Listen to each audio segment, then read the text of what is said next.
Hallöchen ihr Lieben und herzlich willkommen zu meinem ersten Projekt. Heute zeige ich euch, wie ihr mit einfachen Mitteln aus 2 alten Paletten ein wunderschönes Weinregal bauen könnt. Viel Spaß dabei!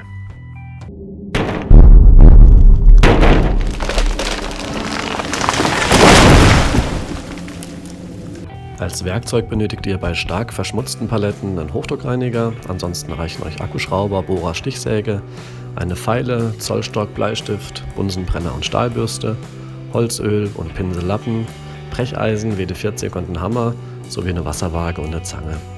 Material, am besten 2 alte Europaletten, eine davon sollte noch ganz sein, dann Holzöl, altes Einmachglas, alte Gabeln, Kupferrohr, Haken, Dübel und Schrauben. Alle Werkzeuge und Materialien werde ich noch als Einkaufsliste hinten in die Videobeschreibung anhängen.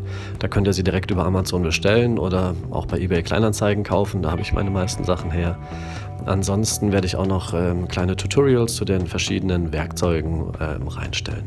Dann kann es mit der eigentlichen Arbeit losgehen. Als erstes nehmt ihr die ganze Palette und trennt die Oberseite an den markierten Stellen von der Unterseite. Am besten macht ihr das mit dem Brecheisen und einem Hammer. Geht unter den Pflock drunter, schlagt den auf, müsst ihr ein bisschen aufpassen, dass nicht das Holz bricht oder reißt. Manchmal sind die sehr fest miteinander vernagelt. Hilfreich kann hier immer WD-40 sein. Wenn ihr es ein bisschen angelupft habt, ein bisschen WD-40 drunter sprühen, dann lösen sich meistens die Nägel sehr gut. Ich muss zugeben, es geht nicht oft so leicht wie jetzt in dem Bild. Meistens ist es eine ziemlich ätzende und schwierige Arbeit. Wenn man es aber hat, dann kann man den Pflock wegnehmen und dann stehen die alten Nägel raus. Die könnte man jetzt mit der Zange von oben rausziehen. Ich finde es aber schön, wenn die Nägelköpfe von der Vorderseite noch zu sehen sind, einfach wegen dem alten Look der Palette. Von dem her flexe ich die von hinten ab. Die Flex habe ich vergessen in die Material- oder Werkzeugliste mit aufzunehmen, habe ich aber hinten mit angefügt. Nachdem alle Nägel abgeflext sind, kann man mit dem Hochdruckreiniger rangehen. Da muss ich ganz klar sagen, das muss man nicht machen mit dem Hochdruckreiniger, da man später alles abflammen wird. Wenn aber einem die Palette zu arg verschmutzt ist oder man Bedenken hat wegen Chemikalien oder sonst irgendwas, was vielleicht in das Holz eingedrungen ist, kann man dem guten Gewissen nach mit dem Hochdruckreiniger drüber gehen, ist aber nicht wirklich notwendig. Genau, als nächstes bin ich hingegangen, habe die gesäuberten Hölzer genommen und habe sie, das sind die Längshölzer von der Palette, die Palette ist längs 1,20 Meter lang. Da ich das Regal später hochkant aufhängen möchte, muss ich die erst auf 80 cm, also auf die Breite der Palette, zurücksägen. Also mit einem Winkel markiert und dann einfach abgesägt. Ich gehe da nicht genauer auf Maß und so weiter ein, weil ich glaube, jeder von euch wird, wenn er es nachbaut, ein sehr individuelles Weinregal sich bauen. Von dem her wird es bei jedem andere Maße sein. Klar ist, jeder passt das auf seine Maße einfach an, wie er es braucht. Genau, und dann einfach mit der Stichsäge durchsägen. Wie gesagt, ein Stichsägen-Tutorial habe ich erstellt. Verlinke ich vielleicht hier unten, ansonsten wird das auch in der Videobeschreibung verlinkt werden. Wenn es abgesägt ist, dann von den Querhölzern auch nochmal die Nägel abflexen. Und dann kann es ans Flambieren, ans Abflammen des Holzes gehen. Auch hier gehe ich nur kurz drauf ein. Ist eigentlich relativ einfach, habe trotzdem auch dazu noch ein Tutorial erstellt. Im Grunde genommen einfach mit dem Bunsenbrenner über das Holz gehen, den richtigen Abstand wählen. Ich habe es jetzt hier bei der Arbeit habe ich es draußen gemacht. Das ist nicht wirklich geschickt, weil der Wind da einfach die Flamme zu sehr stört, fand ich. Lieber in einem geschlossenen Raum machen und da einfach Sicherheitsvorkehrungen walten lassen, weil man doch mit Feuer arbeitet. Ansonsten Abflammen eine relativ einfache Sache. Einfach den Schwärzegrad oder den Bräunegrad, den man erreichen möchte, so lange draufhalten mit der Flamme. Natürlich nicht ins Blaue von der Flamme gehen, sondern eher im Gelben, da ist die höchste Hitzeentwicklung. Nachdem man abgeflammt hat, mit der Stahlbürste drüber gehen. Damit reibt man einfach die Asche wieder runter. Das heißt, der Schwärzegrad wird wieder etwas schwächer, aber die Asche muss runter, ansonsten hat man dreckige Hände danach. Im Grunde genommen könnte man das Holz so lassen, also es fühlt sich gut und griffig an. Ich bin nochmal dorthin gegangen und habe es einfach eingeölt. Ich finde, dadurch bekommt das Holz einfach nochmal einen schöneren Glanz. Es fässt sich doch ein bisschen besser an. Ja, aber das ist eigentlich nicht notwendig. Eigentlich ist durch das Abflammen ist die Struktur eigentlich gut. Und dann bin ich hingegangen und habe die Blöcke, die ich auch flambiert habe, mit den Brettern für das Regal verschraubt. Da ist es eigentlich nur wichtig, dass man die Löcher, bevor man mit den Schrauben rangeht, vorbohrt. Also ich bin auch kein Freund von zu viel Arbeit, aber an der Stelle ist es sehr ärgerlich, wenn das gut behandelte Holz oder Palettenholz reißt durch eine Schraube, die man direkt reindreht. Also von dem her hier immer vorbohren. Und ich habe so gemacht, das werdet ihr auch sehen oder seht ihr auch hier, die ganz äußeren Bretter sind ein bisschen breiter von der Palette und die mittleren sind ein bisschen schmaler. Und die Bretter werden ja auch wieder verwandt, um für das Regal zu nehmen. Und da habe ich einfach darauf geachtet, dass ich oben die breiteren Bretter nehme und unteren die schmaleren Bretter. Und hier seht ihr, wenn die einzelnen Böden sozusagen fertig sind, habe ich die mit wirklich langen Schrauben von hinten mit der Palette verschraubt. Da bin ich aber auch, also da habe ich wirklich lange Schrauben genommen, weil die einfach später viel Gewicht tragen sollen, weil ich da meine Gläser, meine Flaschen oder sonst irgendwas abstellen möchte.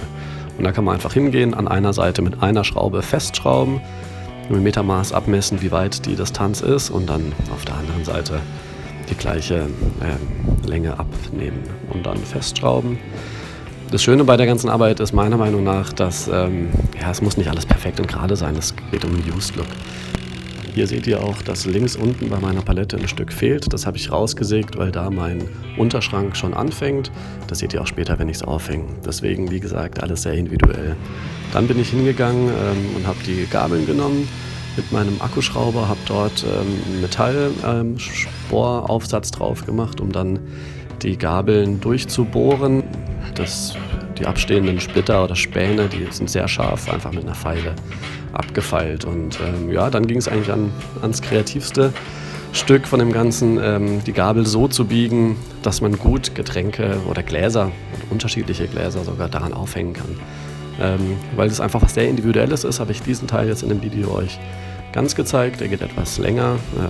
Wenn ihr das nicht braucht, überspringt einfach den Teil. Ansonsten seht ihr hier, wie ich die Gabeln gebogen habe. Die Gabeln habe ich bei eBay Kleinanzeigen gekauft. Ich glaube, für eine habe ich 50 Cent gezahlt. Das ist auch so die Grundidee von diesem Do-it-yourself. Meiner Meinung nach jetzt nicht irgendwie sich teuer irgendwas zu kaufen und das dann auf alt zu machen, sondern wirklich alte Produkte zu nehmen, Sachen, die man irgendwo rumliegen hat, zu verwenden. Deswegen ist es auch schwer, eine Materialliste zu nehmen, die ihr euch dann wirklich so nachkauft. Mir ist es immer lieber, wenn man durch den Garten, durchs Haus irgendwo rumläuft, sieht Sachen und daraus entsteht dann irgendwie eine Idee. Genau, dann beim Biegen der Gabeln, ich habe keine Ahnung, das war jetzt Zufall, dass die sich so biegen lassen. Ich habe keine Ahnung, was für ein Material das ist und ob sich alle anderen Gabeln auch so biegen lassen. Probiert es mal aus, nehmt euch mal eine Gabel aus eurem Besteckkasten, falls ihr überhaupt so eine Halterung bauen wollt. Es gibt auch noch Alternativlösungen, also häufig sehe ich auch, dass einfach das untere Brett von der Palette eingesägt wird. Da werden so Kerben reingesägt, da kann man auch schön die Weingläser reinmachen. Ich fand das ein bisschen eleganter mit den Gabeln, deswegen habe ich die Lösung mit den Gabeln genommen.